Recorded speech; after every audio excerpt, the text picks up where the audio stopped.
Hello, LifeLinks family. You know, our vision is building churches that advance the kingdom. And the way we're going to accomplish this is through 4 core strategies. They are church development, leadership development, international development, and network development. So the values behind that vision are relating. This is actually our secret sauce as a network. And then there's resourcing. This is where we want to build churches by utilizing our greatest gifts, and that's the very gifted and talented people within our network. And then there's reaching. That's where we want to reach the world through church planting, evangelism, missions, and tell people about Jesus. And finally, there's reproducing. That just means we want to multiply leaders, churches, even networks. And I'll let the guys explain a little bit more about what that means. Church development is obviously core for us. We partner with pastors in accountability, care, vision casting, all of those kind of things where we can help you to grow and become the churches that God wants you to become. One of the amazing things that we do together are pastors' retreats, where we get together, have all that relational stuff, which is obviously who we are as LifeLinks. It's an amazing time.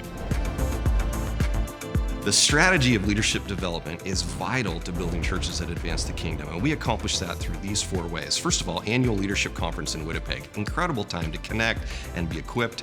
And then secondly, our E3 seminars online. And then thirdly, we have our AMP leadership program, a 9-month school of leadership where you send your leaders to us and we help equip and train them. And then fourthly, we want to connect trainers, equippers, and coaches in the network to meet those needs that you're having in your local church.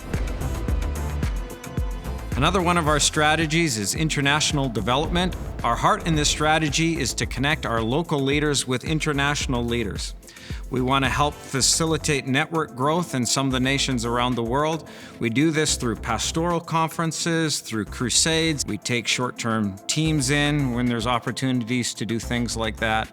Our whole heart is how can we be a blessing to our international church community and help them facilitate growth and inspire their leaders. The last strategy is network development, where we want to encourage and deepen the relational ties between each of the churches inside of the network by effectively communicating what it is that is happening in all of the different churches, the exciting things that are happening. We want to make sure that we are encouraging cross-pollination amongst the different churches. We want to make sure that people have the ability to link with those who are wanting to be involved in church planting. And finally, we want to make sure that you have an opportunity to invest your time, your energy, your treasure into the network so that we can continue to see this thing flourish. So there you have it. A little bit about what our vision is, our values, and our core strategies. And also you got to meet our team. And I just want to thank you for your support, for all that we're doing here. And let's together as the LifeLinks family move forward and pray and do the things God's called us to do. And I believe there's a bright future ahead for all of us.